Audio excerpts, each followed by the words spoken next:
Another senior Labour politician has been arrested and charged over grooming allegations.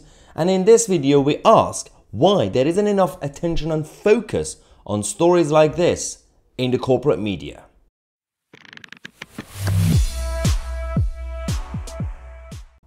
Welcome back to the channel, ladies and gentlemen. Now, this story that I'm going to talk to you guys about in this video has had a couple of pages on BBC News, but you have to search for it. It's not really a main headline or anything like that.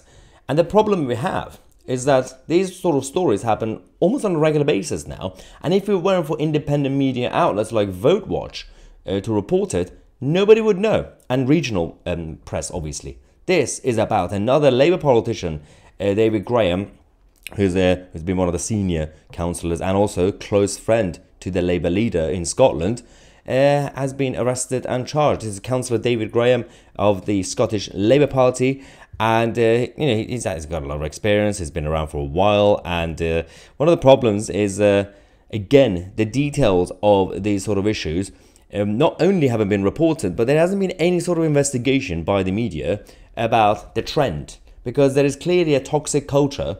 It's not really surprising, but it is sad to see that nothing has been done about it. There has been a series of arrests over the last year or so based on these sort of issues, especially when children are involved. There's been a series of arrests when it came to fraud, financial fraud, again by politicians across the country. If it were essentially just one party having a couple of stories, one right-wing party, whether it's Reform UK or even the Tories, oh, there will be a proper BBC News night, cameras everywhere, panorama and everything else. There will be a proper investigation. The United Nations will get involved, everybody, but not when it's left-wing parties.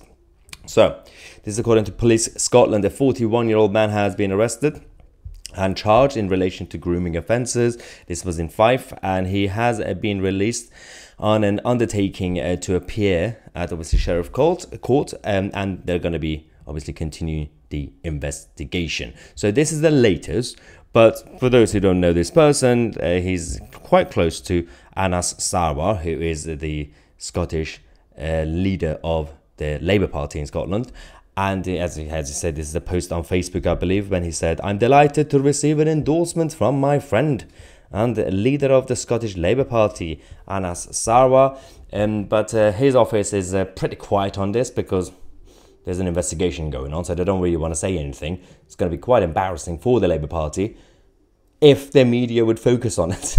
That's the problem we have, is that there, as I said at the beginning of the video, there is one page on BBC News. You could, again, if you search the name Councillor David Graham, it will come up. Otherwise, you wouldn't know about it. This is the issue. So, Fife Council's head of legal services, Lindsay Thompson, said, "We are aware of an ongoing Police Scotland investigation involving a Fife councillor.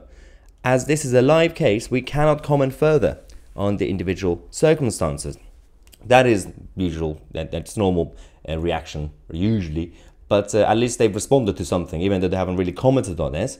It's sort of like the SNP every time something happens, when the Police Scotland discover new evidence about Nicola Sturgeon. They just repeat the same line. Maybe you could amend that copy and paste line. We know you can't comment, but maybe it's time for you to throw the former leader under the bus. Anyway, let's focus on the Labour Party rather than the SNP, because this has been a trend. And this is where I'm slightly concerned about the media.